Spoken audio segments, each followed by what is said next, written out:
dijajah asing dan asong. Kenapa dulu Belanda leceh melihat kita? Berkorbanlah untuk Islam. Negara ini merdeka karena pengorbanan darah dan nyawa peluh para pahlawan. Bahkan banyak yang tidak dikenal di mana wafat dan kuburannya. Korbankan hartamu, tenagamu, jabatanmu. Mumpung lagi menjabat, gunakan menegakkan Islam di Pasaman Barat. Assalamualaikum warahmatullahi wabarakatuh.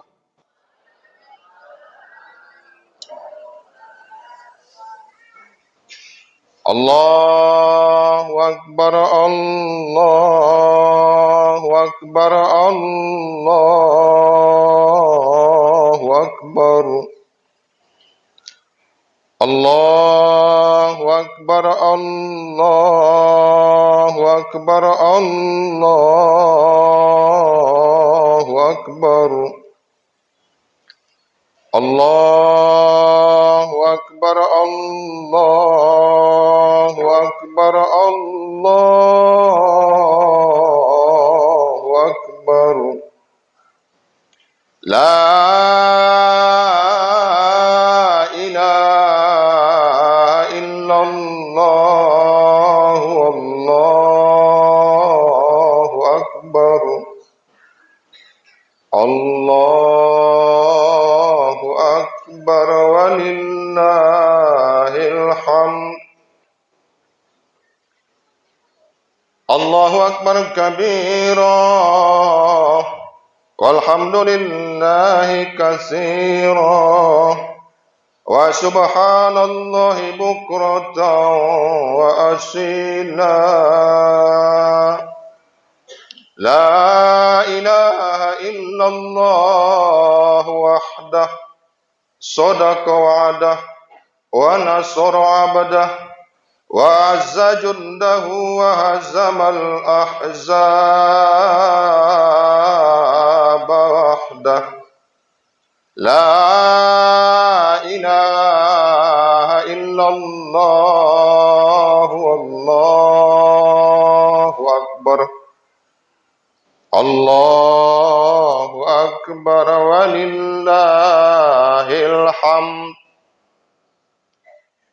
Alhamdulillahi rabbil alamin.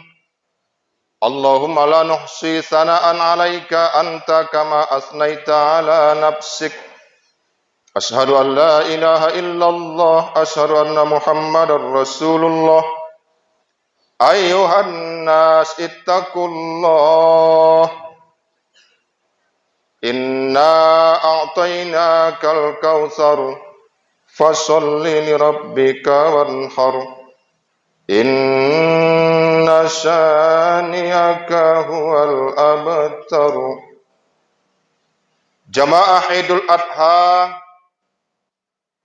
Jamba Masjid Nurul Huda, masjid model Pasaman Barat yang berbahagia. Tahun ini adalah tahun 2022, 1443 Hijriyah. Kita yang patuh pada negara dan pemerintah berhari raya Adha hari ini, saudara-saudara, 10 Juli 2022. Inilah yang afdal. Ati'ullah wa ati'ur rasul wa ulil amri minkum. Patuhi Allah, patuhi nabimu dan patuhi pemimpinmu. Namun kita tidaklah royal untuk mencaci mereka yang beda dengan kita. Sebab musuh Islam memang menginginkan kita bentrok, konflik, gesekan. Kalau perlu perang saudara, no, kita tak mau. Biarkan para intel-intel musuh yang menyusup itu stres. Sudah dibuat berbagai taktik, tidak juga umat Islam perang di Indonesia. Seperti iblis, saudara-saudara bisa terbang kemana-mana, terbang ke Jambak, terbang ke Makkah, terbang ke Amerika, terbang ke Indonesia, ke Brunei, ke Malaysia. Tetap dia melihat ada orang yang sujud, maka iblis memeki hadirin karena menderita. Jangan kau kagum pada iblis yang bisa terbang kemana-mana itu. Yang paling menderita makhluk Tuhan adalah iblis. Karena setiap melihat orang sujud, memeki dia. Kenapa? Why? Limada? Karena dia teringat terusir dari surga sebab tak mau sujud. Dilihatnya orang Jambak Nurul Huda sujud, memeki iblis, hilang kesombongannya. Allahu Akbar, walillahil hamd. Kenapa kita beda? Tidak perlu dijelaskan. Karena makin dijelaskan, makin bingung kita. Uas saja dan Uwah mengatakan makin bingung kalau dijelaskan. Lebih baik tidak dijelaskan. Gelorakan saja cinta saudaramu. Doakan kawanmu muslim agar selamat dunia akhirat. Titik. Wah, harus satu. Tak mau. Oh, harus bisa. Emangnya kita siapa? Profesor, doktor, sarjana hukum Islam, sarjana agama, syekh, tuanku, buya, ustaz, tak ada yang bisa menyatukannya. Lalu kita yang tinggal di daerah ini ingin rasanya mampu menyatukannya. Biarkan saja berbeda, karena pelangi juga indah dengan perbedaan. Allahu Akbar. Yang penting mau dia sholat, mau dia berkorban, selesai. Takut kita sama hari rayanya, tak ada yang berkorban. Maka umat Islam ini tidak ada daging.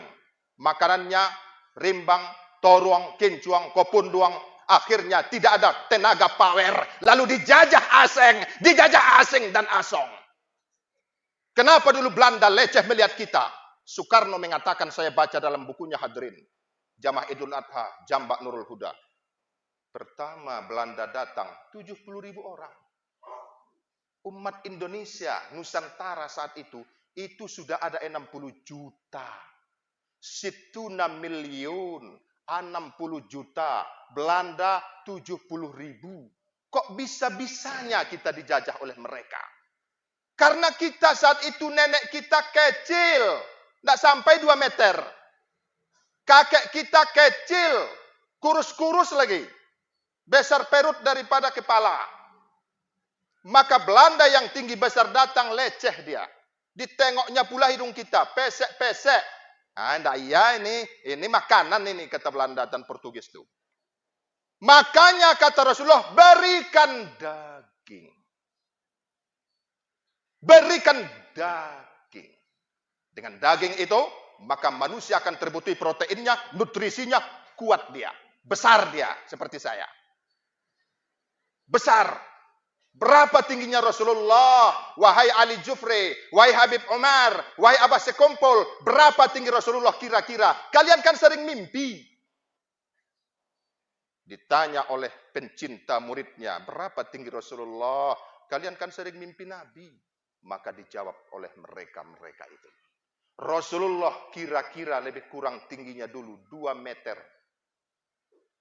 Bahunya lebar, ototnya kekar, atletis seperti binaragawan. Pedang mereka 1 meter lebih panjangnya.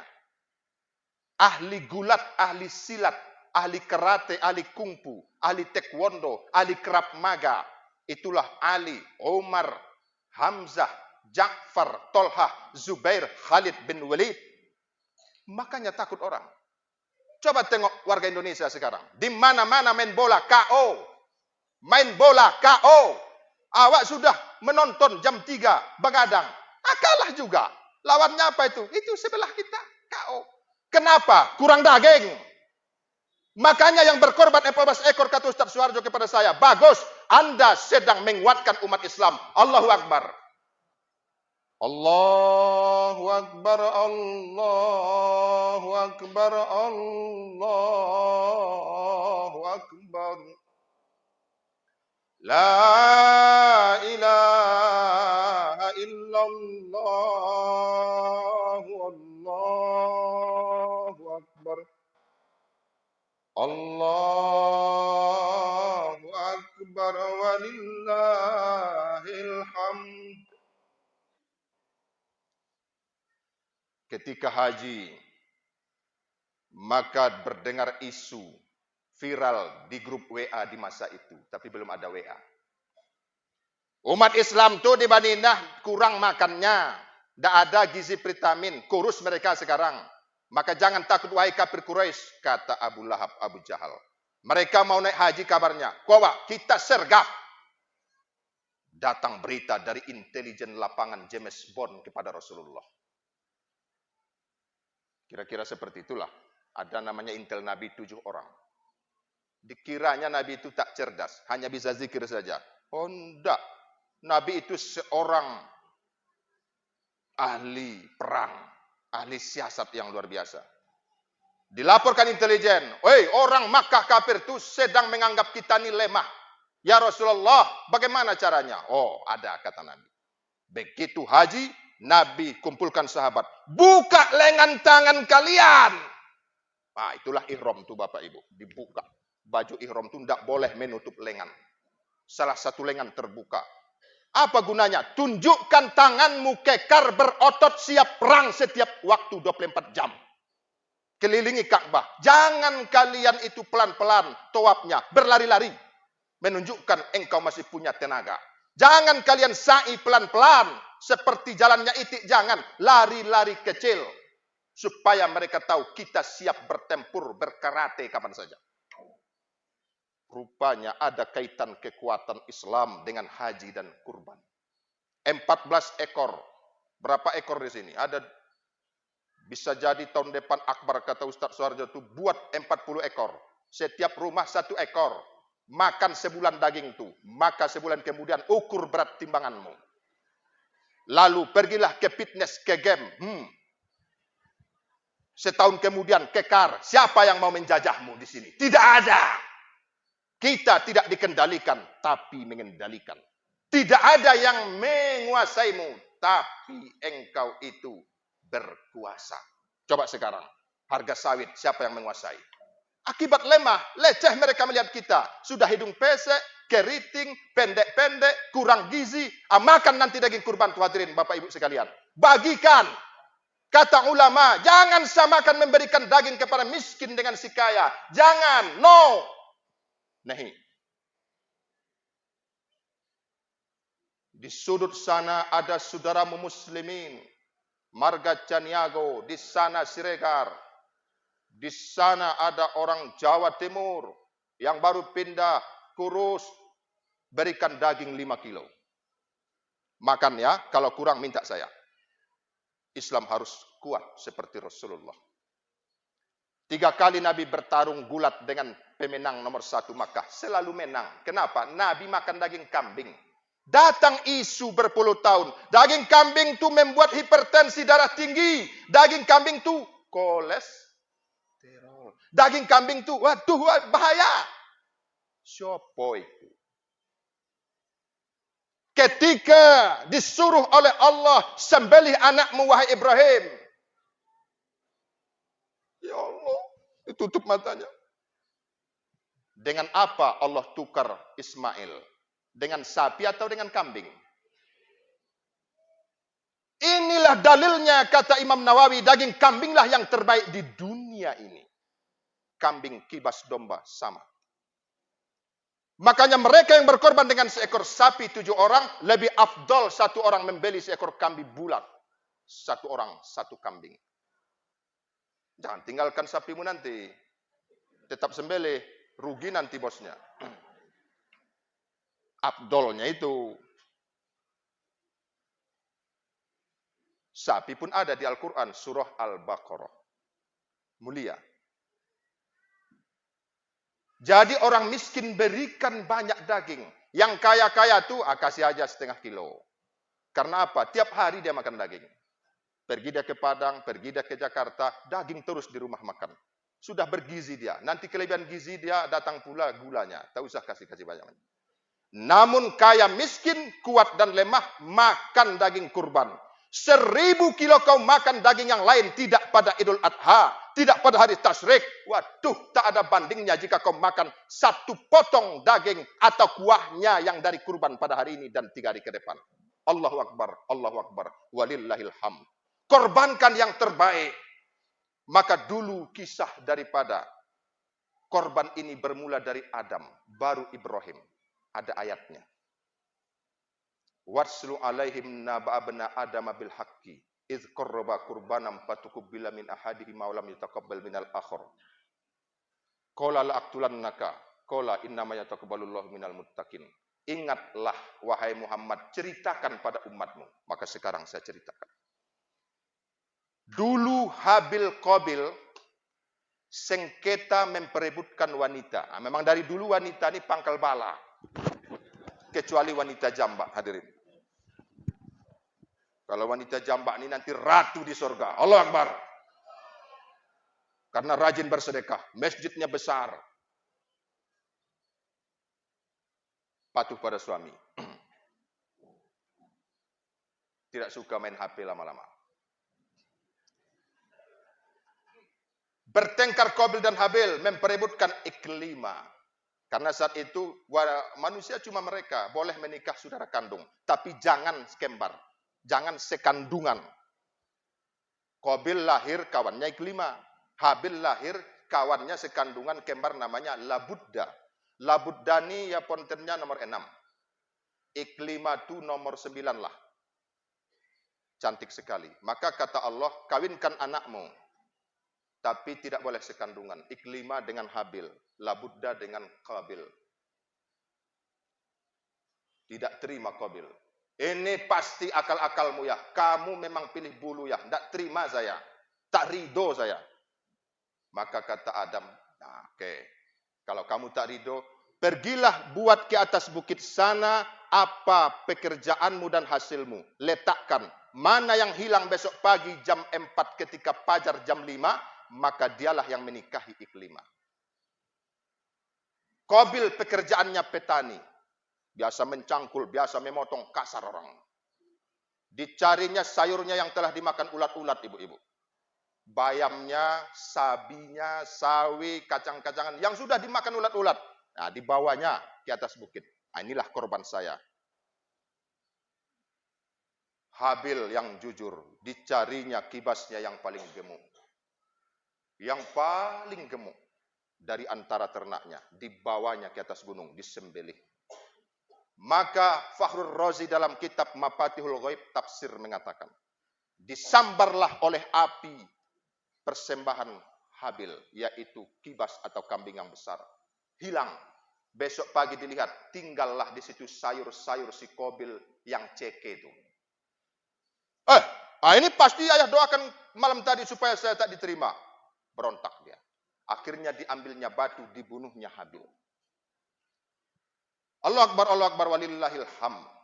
Persembahkan yang terbaik dari uangmu. Dulu sebelum kau kaya, ya Allah jika saya kaya, saya bangun masjid. Mana? Mana buktinya? Bangun masjid Nurul Huda nih. Ya Allah kalau saya kaya nanti tiap tahun saya berkorban. Saya tolong yang miskin-miskin ini. Sakit saya Allah dibagikan. Sedikit-sedikit. Sakit saya. Nanti saya bagikan semua kurban saya. 1 ekor 1 tahun. Setelah kau kaya sekarang, sawitmu 20 hektar, gimana? Bagikan yang terbaik. Marah Allah, maka dikuranginya harga sawit sedikit. Tapi saya pikir Allah tak marah, cobaan saja. Allahu Akbar, walillahil hamd. Bagaimana mungkin Allah marah? Coba tengok, kita sujud, menangis. Ada tadi di samping saya menangis, karena memang imamnya, wah merinding saya. Imam kita tadi itu berkorban ayah ibunya, buang jauh-jauh sekolah, buang harta, sekolahkan. Akhirnya coba. Bacaannya membuat kita lembut, ingat Allah. Maka dulu korbankan anakmu ke pesantren. Dibuatnya ke pesantren, anaknya yang tidak lulus SD. Korbankan yang terbaik, anakmu 10. Mana yang paling pintar, yang paling gagah, yang paling cantik ke pesantren. Kepada agama. Mana anakmu Pak? Karena tak lulus ke pesantren lah aku buat. Menjadi yang pintar tuh, itu ke sana. Hadirin yang dimuliakan Allah. Maka haji korban harus beruang. Kayakan dirimu. Kalau sawitmu sudah 20 hektar, buat 200 hektar. Daripada tanah kita nanti ini diambil asing dan asong. 3A, asing, aseng, asong. Asong itu siapa? Oligarki, konglomerat. Asing itu siapa? Nah, terserahlah. Asing itu siapa? Yahudi, bla bla bla, non-muslim. Lebih baik kamu kaya daripada miskin. Sebab Nabi mengatakan, ya Allah, jangan buat umatku miskin. Mereka akan tahan. Allahumma inni as'aluka taqwa wal khafiyya wal ghaniyya, kata Rasulullah. Kita harus kaya. Kayakan dirimu. Kalau miskin bahaya. Tak bisa sekolah, tak bisa kesehatan. Maka hadirin, Islam ini adalah agama yang menyuruh supaya kaya.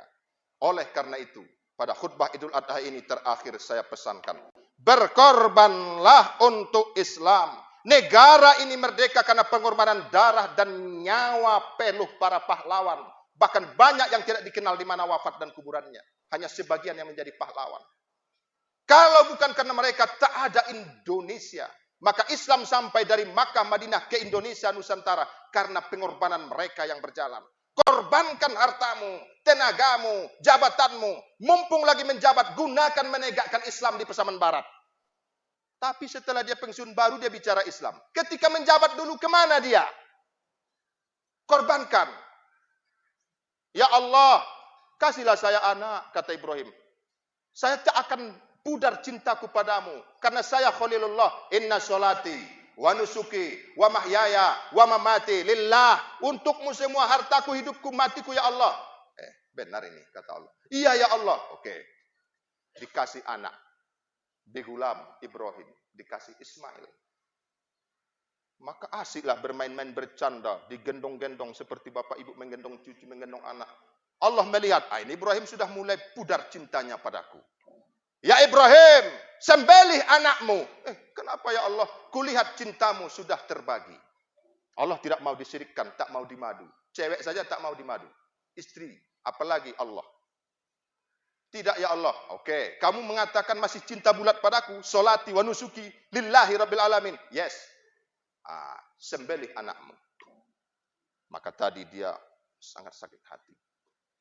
Ketika kau korbankan yang paling kau cintai, diganti Allah. Uangmu untuk masjid, korbanmu untuk hewan, dan mereka yang ke Makkah, semua yang naik haji, hampir tambah kaya. Hampir semua tambah kaya. Semua yang berkorban, biasanya tahun besok bisa berkorban lagi jika ikhlas. Coba tengok yang berkorban sekarang nih, kalau tak berkorban tahun depan, berarti kurang ikhlas itu. Tapi jangan buruk sangka, biarkan saja, senyum-senyum saja. Demikianlah khutbah Idul Adha kita. Semoga menggugah semangat kita. Korban. Harus berkorban. Tidak ada hidup tanpa pengorbanan. Korbankan apa? Dirimu, hartamu, nyawamu, badanmu, anak istrimu. Untuk lillahi rabbil. Allahu Akbar, Allahu Akbar, Allahu Akbar. La ilaha illallah, Allahu Akbar, Allahu Akbar, walillahil hamd. Barakallah li wa lakum fil Qur'an wa nafa'ani wa iyyakum bima fihi minal ayatil hakim wa taqabbal minni wa minkum tilawatahu innahu was-sami'ul alim.